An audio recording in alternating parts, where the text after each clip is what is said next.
No sé si es solo cosa mía, pero últimamente tengo la sensación de que vivimos en una cinta de correr que va cada vez más rápido. Mm, Acaba de salir una serie y antes de que puedas verla, ya hay otra de la que todo el mundo habla. ya, Te compras un móvil y a los 6 meses te anuncian el siguiente que deja el tuyo pareciendo una pieza de museo. totalmente. Es que es una sensación que lo impregna todo. No es solo la tecnología o el entretenimiento. No, no, para nada. Es una especie de obligación constante de que todo sea nuevo. ¿Pero por qué? ¿De dónde sale esta fiebre? Y sobre todo, ¿qué dice de nosotros que nos genere tanta ansiedad no estar al día? Es una especie de ruido de fondo cultural. Exacto. Y para intentar entenderlo, hoy vamos a sumergirnos en un análisis fascinante basado en un ensayo de Hernando Bernal que a su vez se inspira en las ideas del pensador Jacques Alan Miller. Ajá. La misión es ver qué hay detrás de esta obsesión. Y aviso, algunas de las conclusiones son bastante inquietantes. Desde luego. Vale, vamos a desgranar esto. Pues empecemos por aclarar que, según este análisis, no estamos hablando de un simple capricho de consumismo. Va mucho más allá. ¿Ah, sí? El texto lo define como la nueva forma sintomática del malestar en la cultura. Es una frase potente, ¿eh? Uf, sí que lo es. Básicamente sugiere que esta necesidad de novedad no es algo superficial, sino una condición central de nuestra época, algo que moldea cómo vivimos y cómo sentimos nuestra propia vida. Malestar en la cultura. Suena grave. Y es curioso porque la novedad debería ser algo alegre, ¿no? Algo que trae progreso, emoción. Debería, pero el análisis le da la vuelta por completo. Lanza una pregunta que parece un juego de palabras, pero que va al meollo del asunto. Sobre esta exigencia de que todo sea nuevo, ¿qué se puede decir de nuevo? Je. Y aquí es donde se pone realmente interesante. La respuesta que da es de las que te dejan pensando un buen rato. Es una respuesta muy provocadora. Desde luego, no se anda con chiquitas. Para nada. Afirma que toda esta obsesión contemporánea por lo nuevo es, y me preparo para soltarlo, un nuevo rostro de la muerte. Ahí es nada. Así, tal cual. Me quedé helada al leerlo. La idea es que todo este festival de lanzamientos, de actualizaciones y tendencias no es más que un disfraz muy sofisticado para el final, para la finitud. Claro. El propio texto lo califica de profundamente siniestro y aterrador. Afirmación que necesita ser desgranada. Aterrador, ¿por qué? No se refiere a la muerte en un sentido, digamos, biológico, sino a la muerte simbólica de las cosas. A su desaparición. Exacto. Lo fascinante aquí es la mecánica de cómo funciona esta novedad. El análisis nos propone una pregunta muy simple. ¿Cuánto tiempo algo nuevo permanece realmente nuevo? Pues ahí está la clave. Cada vez menos.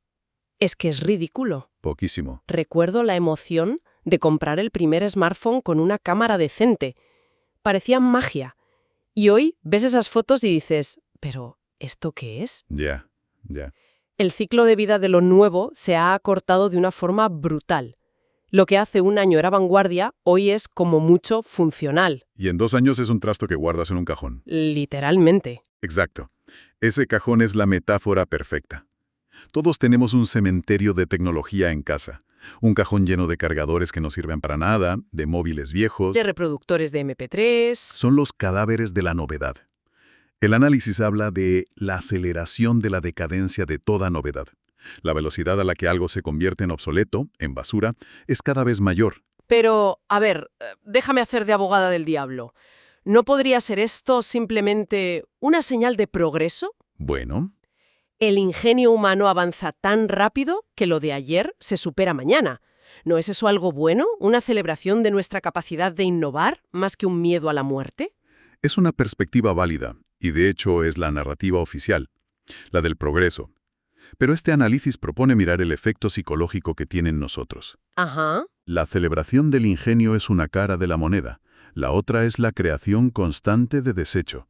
El sistema no solo produce cosas nuevas, produce, a la misma velocidad, cosas obsoletas. Claro. Y nos obliga a participar en ese ciclo. El eslogan no es «disfruta de esto que has comprado», es «prepárate para desear lo siguiente». Se genera una insatisfacción perpetua. Claro, el foco no está en el objeto, sino en el ciclo de reemplazo. Y ese ciclo constante de comprar, usar un rato y que se quede viejo. Es agotador. Uf, Y aquí es donde creo que el análisis da un salto mortal que es terrorífico y brillante a la vez. Conecta esa obsolescencia de los objetos con nosotros. exactamente. Ahí está el verdadero malestar. Mientras estás ocupada desechando tu viejo teléfono, una parte de tu cerebro empieza a hacerse una pregunta incómoda. Muy incómoda. Si todo lo que me rodea tiene una fecha de caducidad cada vez más corta, ¿qué me hace pensar que yo soy diferente? Es que es inevitable. Si la lógica que aplicas a tus herramientas, a tu ropa, a todo, es usar y tirar, ¿cómo no vas a acabar aplicándotela a ti misma? Es que es eso. Empiezas a sentir que tú también tienes una fecha de caducidad social o profesional. El miedo a quedarse atrás, a no reciclarse. De repente no es un miedo a no tener el último gadget, es un miedo a convertirte tú en el gadget obsoleto. El texto lo formula de una manera muy cruda. Dice que el culto por lo nuevo es lo que hace del ser humano un objeto obsoleto, un desecho. ¡Qué fuerte! No es solo una metáfora. Describe un mecanismo por el cual empezamos a valorarnos a nosotros mismos y a los demás con los criterios del mercado tecnológico. Eres la última versión. Tienes el último software de habilidades. O eres un modelo antiguo que ya no recibe actualizaciones. Justo. Y esto se ve clarísimo en el mundo laboral. La idea de experiencia como un valor en sí mismo está en crisis. Totalmente. Antes, tener 50 años significaba tener una sabiduría acumulada. Ahora, a menudo se interpreta como que estás desactualizada, que eres más lenta, que no eres una nativa digital. Se valora más la novedad de un recién graduado que la trayectoria de un veterano. Es la lógica del iPhone aplicada a las personas. Tal cual. Esto plantea una pregunta fundamental sobre cómo medimos el valor humano hoy en día. ¿Se basa en la profundidad, la resiliencia, la sabiduría? ¿O se basa en la velocidad, la adaptabilidad y, en última instancia, en la juventud? Es que esa lógica no se queda solo en el trabajo, se filtra a todo. A todo. A las relaciones personales, a cómo nos presentamos en redes sociales. Hay una presión por mostrar siempre una versión nueva y mejorada de una misma. Tu yo de ayer ya es obsoleto. Vale, si aceptamos que nos vemos a nosotros mismos como objetos que caducan, ¿a dónde nos lleva eso? Me imagino que el siguiente paso es glorificar lo único que por definición no es viejo, La juventud. la juventud. Es la consecuencia lógica e inevitable. Si lo viejo es sinónimo de obsoleto, de desecho, de algo que hay que apartar, entonces la juventud se convierte en el bien supremo. Claro. No es una etapa más de la vida, es el estado ideal, casi el único estado de gracia.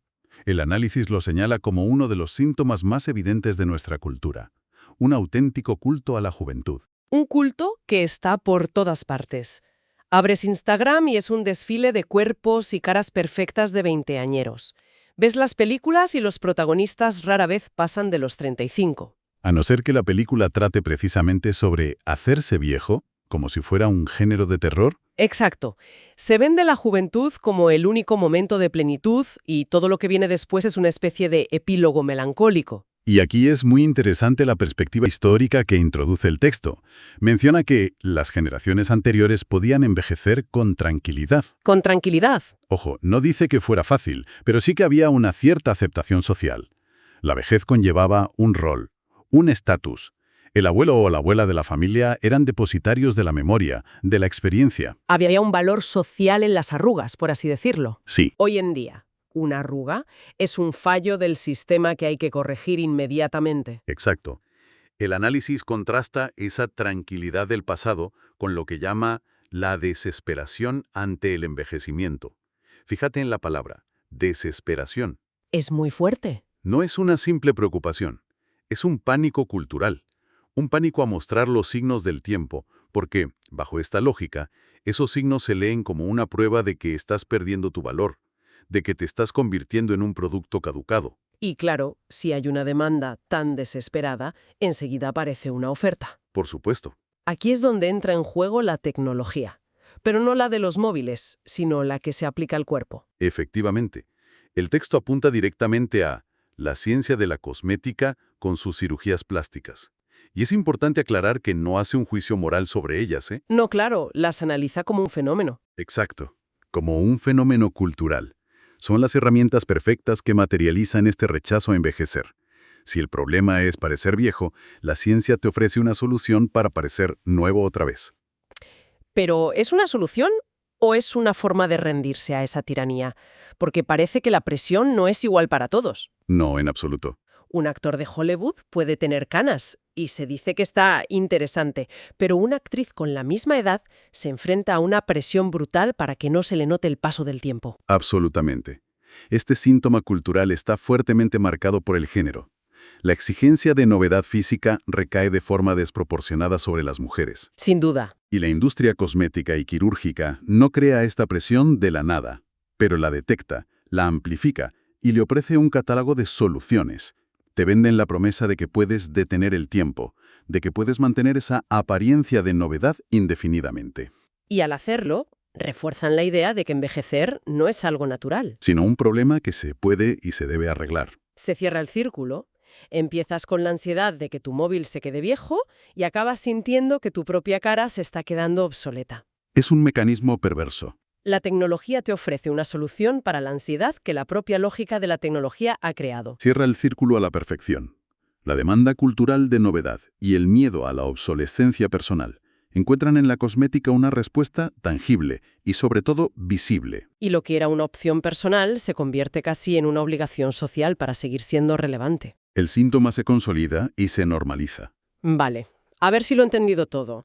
Si juntamos las piezas del puzzle, el viaje es bastante oscuro. Empezamos con algo que parece tan inofensivo como la publicidad del último modelo de coche. Una simple preferencia por lo nuevo que en realidad esconde una exigencia cultural. ¿Sí? Esa exigencia acelera la obsolescencia de todo lo que nos rodea, creando un ciclo de deseo y desecho sin fin. Luego, esa lógica de lo que no es nuevo es basura salta de los objetos a las personas. Ajá. Y empezamos a tener un miedo cerval a quedarnos atrás, a ser irrelevantes, a que nos desechen. Y ese miedo existencial es el combustible perfecto para un culto a la juventud como único valor seguro. Y por tanto, Para un rechazo frontal, una desesperación, como decía el texto, ante el proceso natural de envejecer. exacto, Con lo cual, lo que parecía una simple característica de la economía de consumo acaba moldeando nuestras ansiedades más profundas, nuestra relación con el tiempo y hasta la percepción de nuestro propio cuerpo. si lo conectamos todo con la idea inicial, la conclusión del análisis es demoledora. A ver, Toda esta carrera frenética por lo nuevo, que se nos vende como optimismo, como una celebración de la vida y del futuro, es en realidad una huida. una huida. Una manifestación cultural masiva de nuestro pánico a la finitud, a la mortalidad.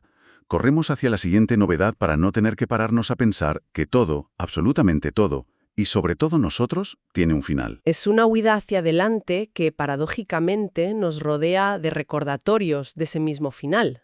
El análisis nos deja con una última idea para darle vueltas. Si toda esta carrera por la novedad es un intento de escapar de nuestra propia finitud, ¿qué pasa cuando la propia novedad, con su caducidad cada vez más rápida, se convierte en el recordatorio más constante y palpable de que todo, incluyéndonos, es pasajero y en última instancia reemplazable?